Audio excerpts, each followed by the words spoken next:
Atenção, esse conteúdo é destinado apenas para o público adulto. Bom dia, pessoal! Bom dia, pessoal! Meu nome é Nathalie e bem-vindos a mais um vídeo de caso criminal. E no vídeo de hoje a gente vai falar sobre o caso do Robert Wone. Como sempre, antes de começar esse vídeo, eu quero dizer que eu não quero ofender ninguém com o que eu falo nos meus vídeos de caso criminal. Esses vídeos são feitos por motivos educacionais para que esses casos fiquem mais conhecidos e esses assuntos sejam mais discutidos. No vídeo de hoje a gente tem muita coisa sexual acontecendo, linguagem adulta mesmo, coisas como, além do normal assassinato, né, vou falar sobre violência, mas também tem muito conteúdo sexual. Então, eu já tô avisando agora. Ok, então vamos começar a falar sobre Robert Wone. Ele nasceu em Nova York em 1974 em uma família privilegiada chinesa. Ele estudou em bons colégios e entrou em uma boa universidade. Nessa universidade ele conheceu um cara chamado Joseph Price. E é importante dizer isso porque depois o Joseph vai ser vai ser uma peça importante do que acontece com o Robert Wone. O Robert se formou em 1996 e depois disso ele resolveu estudar Direito. E aí ele se tornou um advogado no ano 2000. Em 2002 ele conheceu a sua esposa Catherine e em 2003 eles se casaram. O Robert era conhecido por ser um homem muito inteligente, muito generoso. Ele lutava contra a xenofobia e focava muito em direitos humanos. Ele queria acabar com o preconceito, assim. Ele queria realmente mostrar que todas as pessoas eram iguais. Ele também fazia muito por imigrantes e esse tipo de coisa. Em 2006, então, quando ele tinha 32 anos, ele começou a trabalhar no centro de Washington, a meia hora de distância de casa. E em agosto de 2006, ele ia participar de um seminário importante e ele sabia que ia sair desse seminário tarde da noite e por isso ele estava procurando a casa de um amigo para passar aquela noite, para poder trabalhar no dia seguinte e não ter que incomodar a esposa, não ter que passar meia hora no trânsito até chegar em casa. Ele meio que precisava de um lugar pra ficar, pra passar a noite rapidinho. Ele não queria ter que pagar hotel nem nada disso. Eu acho que os hotéis em Washington devem ser bem caros, né? Então ele chamou esse ex-amigo de faculdade, o Joseph Price. Morava bem perto do trabalho dele, então ele perguntou se podia passar a noite lá e o Joseph concordou.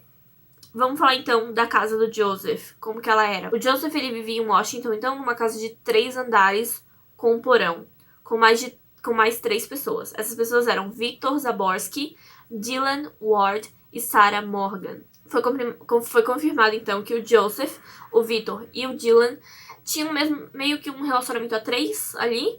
Eles eram como um casal de 3 pessoas, um relacionamento a 3. Não era um relacionamento aberto, era só os 3 juntos ali, casal de 3 pessoas. Eles já estavam juntos assim há 4 anos. O Joseph e o Victor tinham um relacionamento normal. O Dylan e o Victor não se relacionavam muito, assim, eles não tinham um relacionamento muito...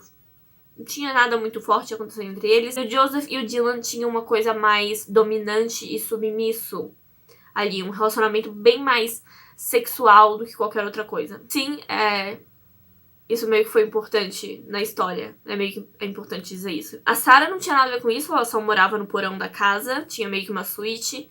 E ela saiu na noite que o Robert foi passar a noite lá. Ela saiu com alguns amigos. Ela não voltou pra casa até o dia seguinte, eu acho. Então não tem por que continuar falando dela. Então, no dia 2 de agosto de 2006, o Robert chegou na casa do Joseph, eram 10h30 da noite, ele conversou com o Joseph e o Dylan, e o Victor já estava dormindo. E depois disso ele foi tomar banho, e o resto do pessoal foi dormir. Uma noite tranquila, vamos dormir. Então, de acordo com o Joseph, o que eu vou falar agora é meio que a história do Joseph. Por volta das 11 horas, ele foi dormir, e ele meio que foi acordado um tempo depois pelo alarme da casa ligando. O que indicava que alguém tinha aberto a porta, assim. Não queria dizer que alguém tinha invadido. Não queria dizer que alguém tinha invadido a casa, mas sim que a porta foi aberta. Era um alarme que indicava que alguém abriu a porta. Ele achou que fosse a Sarah. Ele não pensou assim que ela tava com amigos, que não tinha como ser ela. Ele pensou que fosse ela. Uns 10 minutos depois, ele ouviu um gemido alto. Ele disse que não foi um grito, foi um gemido alto. Ele desceu as escadas pra ver o que era. Ele passou pela frente do quarto onde o Robert estava hospedado ali com eles, né? O quarto do Joseph ficava no andar de cima, o do Robert, onde o Robert ficou ficava no andar do meio, e aí tinha um andar debaixo da casa. Então ele desceu as escadas pra ver o que tinha acontecido, e ele viu o Robert, então, deitado na cama, sangrando com uma faca. Ele entrou no quarto, o Joseph removeu a faca e colocou na mesinha ao lado da cama pra tentar ajudar o Robert, pra tentar ver o que estava acontecendo com o Robert, se ele podia ajudar, se ele tinha como ajudar. O que aconteceu, não? O cara tá esfaqueado ali do nada, coisa de 10 minutos, de repente ele morreu. O que tá acontecendo? Quando o Victor percebeu a situação, ele gritou de medo, o que acordou o Dylan. Então, os três já estavam acordados a esse ponto. E alguns vizinhos que meio que dividiam ali parede com eles, disseram que ouviram um grito que parecia ter sido o Victor, umas 11 horas da noite, o que é meio conflitante, porque eles disseram que já era depois das 11 da noite. E os vizinhos disseram que foi às 11 da noite que eles ouviram alguém gritando. Às 11h40 da noite, alguma coisa aconteceu. 40 minutos depois, ele ligou pra emergência. Então, o que aconteceu nesses 40 minutos?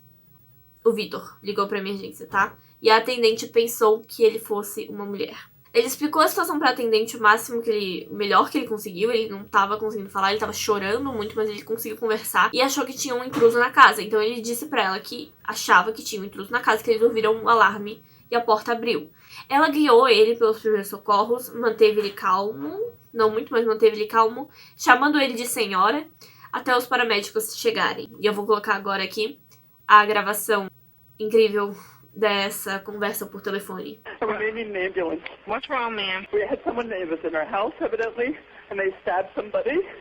I don't know, we heard... Are they bleeding? You see someone Yes. bleeding? Someone is bleeding in our house. Okay. He's a friend of ours. He was spending the night with us.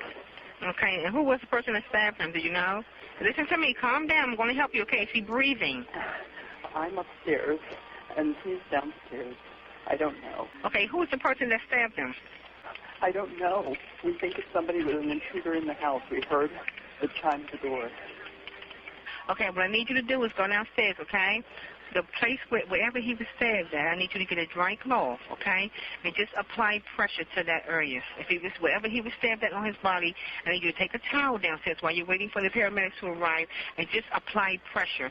Even if the rag or towel is saturated with blood, just get another towel and put it on top, but never lift the first towel off the area. Okay, is he breathing? He's breathing, but he needs help now. And at the same time, get a dry cloth and just hold it right there in the area. My partner's holding the... Okay, is the door open so they can get in? We don't know how they got in. Okay, well, I'm asking you now, is the door open so the paramedics can get in once they get here? What? I'm going to go down. Is this a private home or apartment? It's a home. It's a home. The person had one of our knives. The person that stabbed him ran out the door with a knife? I think so. And we heard the chime, and we heard the scream from our friend. Okay. And so we came running downstairs. We ran in. So you both was upstairs and your friend was downstairs? Yes. You heard the door open and then you heard the scream? We didn't. No, we're on the second floor. Okay. So somebody need to go downstairs and open the door for the paramedics. What time is it? What time is it at the moment? Yes. 23:54. It's 11:54, ma'am. 54. Yes. I mean, I'll stay on the line with you. I will stay on the line until somebody gets here, okay? I won't hang up. I'm looking out the window and I see nothing. I see nobody. Okay, it seems like forever, but they are en route, ma'am. They're coming. Here they are. Here they are. They're there. É interessante a gente notar como ela diz pra ele usar uma toalha pra estancar o sangue. E a toalha é uma das melhores provas em todo esse caso. É bem interessante. Quando os paramédicos chegaram, então, eles subiram as escadas e o Dylan meio que se escondeu no quarto. Ele não queria ajudar, ele não queria falar com ninguém. Eles encontraram, então, o Robert já morto, com 3 facadas no peito, e o Joseph sentado ao seu lado, né, meio que lamentando. Eles notam que tanto o Joseph quanto o Victor estavam vestindo roupas íntimas ou um roupão. Eu acho que 2 dos 3 homens, 2 estavam usando roupão e um estava meio que de cueca. Mas eles não estavam sujos de sangue, nem nada disso. O Robert estava de pijama. Pra alguém que foi esfaqueado no peito, as roupas dele estavam bem limpas. O que os paramédicos meio que pensaram que aconteceu? Que alguém esfaqueou ele seminu, lavou o corpo e aí vestiu ele de novo, assim. Tipo, ele tava limpo, de verdade. E não estava mais sangrando.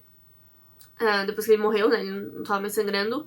E não tinha sangue em lugar nenhum do quarto também. A toalha que parecia ter sido usada para estancar esse sangue tinha uma mínima mancha, como se você tivesse arranhado o dedo e limpado na toalha. A faca foi encontrada no quarto, não batia com os ferimentos do Robert, mas batia com as marcas de sangue na toalha. Então eles pensaram, de alguma maneira, eles colocaram o sangue do Robert na faca e limparam na toalha pra parecer que estancaram o sangue dele. Mas aquela faca não batia com os ferimentos dele, então não tinha sido aquela faca que tinha machucado ele. Ao lado da cama, o celular do Joseph foi encontrado e ele tinha 2 mensagens que não foram enviadas. Em uma delas, ele dava boa noite para a esposa, indicando que logo depois de escrever essa mensagem, ele provavelmente foi atacado, né? Porque ele não chegou a enviar.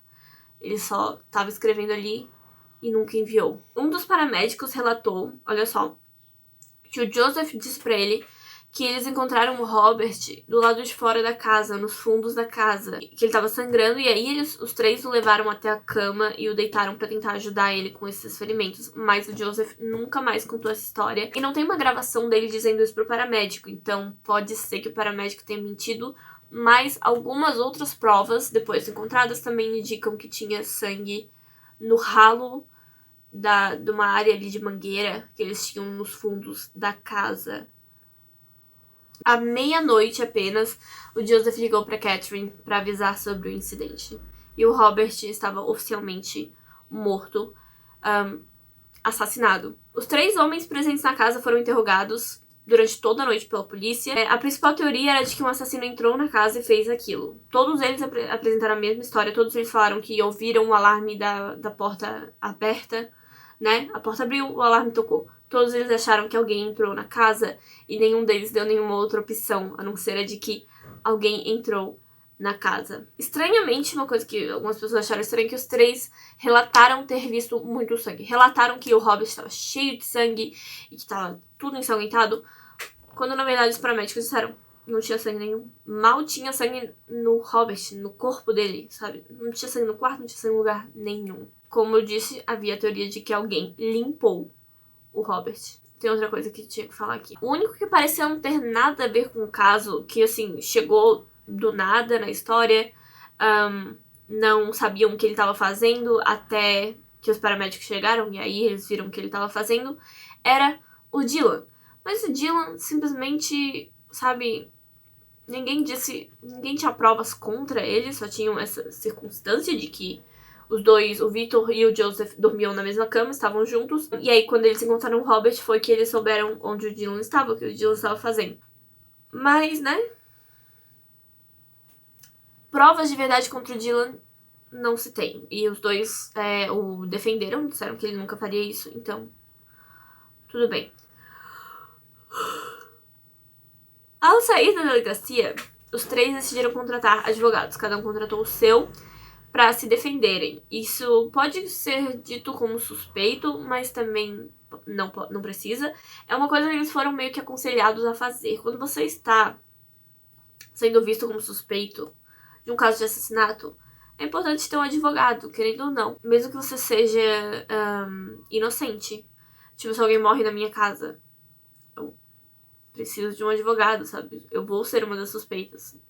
Então, é necessário ter um advogado, mesmo que você seja inocente. Vamos falar, então, da autópsia do Robert. Indicou, então, 2 facadas no peito e uma na barriga. Todas as facadas foram perfeitamente idênticas em tamanho, ângulo e profundidade.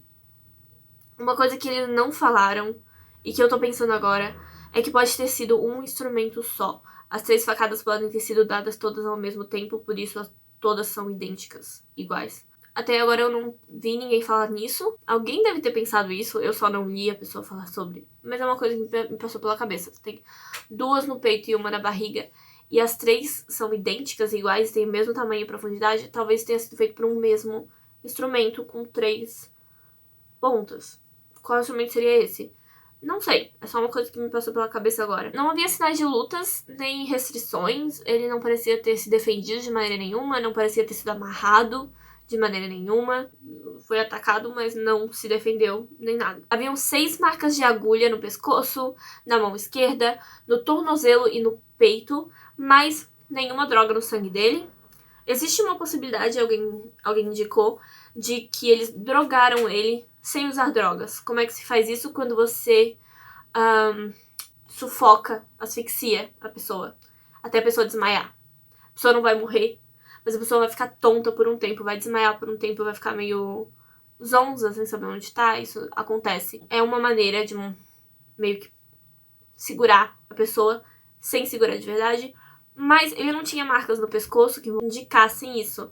Então não tem como ter certeza. Como eu falei, várias suposições, várias teorias. Eles checaram, então, olha só, se tinha algum sinal de estupro ou abuso sexual.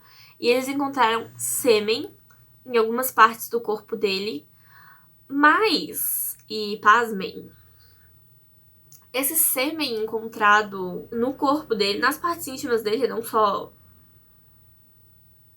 de onde vem, mas também em outras partes, em várias partes do corpo dele, eu não estou brincando, era o sêmen dele mesmo. Na casa foi encontrado êxtase, né, a droga, êxtase, e cães farejadores indicaram, como eu disse, a presença de sangue no corredor perto do quarto do Dylan e num ralo, numa área com uma mangueira que tinha nos fundos da casa.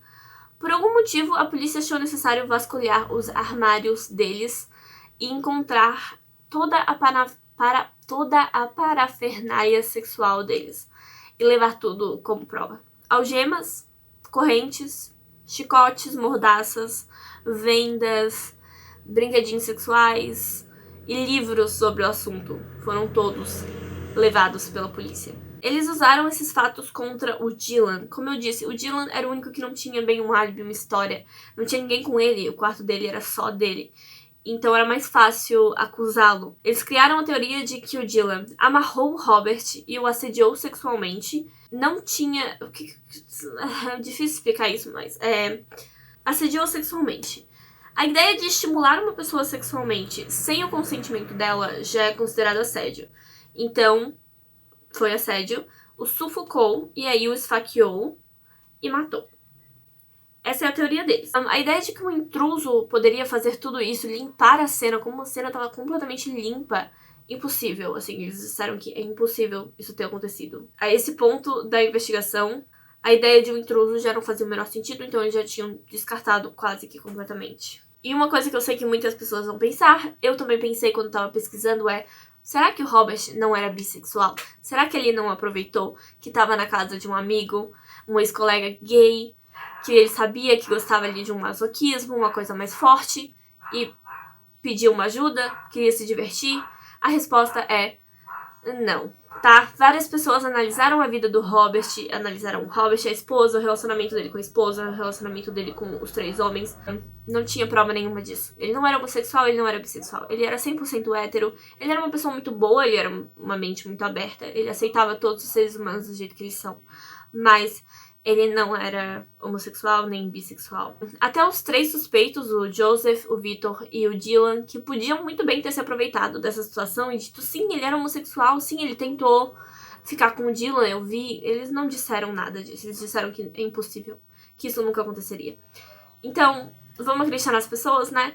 O Robert não era homossexual nem bissexual, ok? Em outubro de 2008, os 3 foram acusados de obstrução da justiça e condenados a usarem tornozeleira eletrônica e terem um toque de recolher. As provas não eram suficientes para que eles fossem presos por assassinato, mas as de assédio sexual eram suficientes para que eles tivessem essa pena de toque de recolher e tornozeleira eletrônica. Os 3 foram entrevistados várias vezes, acordos foram oferecidos, se você dedurar fulano, a gente não vai te prender se você disser o que realmente aconteceu e esse tipo de coisa. Ninguém acusou ninguém até hoje, ninguém nunca admitiu nada. O que só faz as pessoas pensarem, cara, eles devem estar falando a verdade. Porque até agora ninguém admitiu nada. E eles já estão há um tempo aí, 2019. Nada até agora. Nada até agora. O que aconteceu, né? Muita gente ainda acha que eles são culpados. Porém, em 2010, uma juíza chamada Lynn Leibowitz declarou os 3 inocentes. Ela acreditava que eles sabem quem matou o Robert, mas que não foi nenhum deles e que não tinha provas suficientes para indicar que foi algum deles. Ela acredita que eles estão protegendo alguém, mas ela não sabe quem. Ela não tem como concluir, então ela acredita que eles são inocentes e pronto. Eu confio nela. Sinceramente, eu confio na juíza Lynn Leibowitz. Confio nela. Mas é isso, pessoal. Eu acho que esse vídeo ficou longo, mas eu não sei. Eu tô falando há um tempo já. E eu tô um pouco cansada. Esse já é o 3º vídeo que eu gravo hoje. E eu acho que eu tô ficando com febre. Se você gosta desse tipo de conteúdo, então, mistérios, casos criminais, jogos de realidade alternativa, é isso, né? Se inscreve no meu canal, porque eu tenho vídeo todos os dias da semana. Quer dizer, 5 dias por semana, quase todos os dias da semana. Muito obrigada por assistir, muito obrigada se você deixou um like, um comentário, se você se inscreveu. Muito obrigada de verdade. E eu vejo vocês amanhã pro próximo vídeo. Tchau!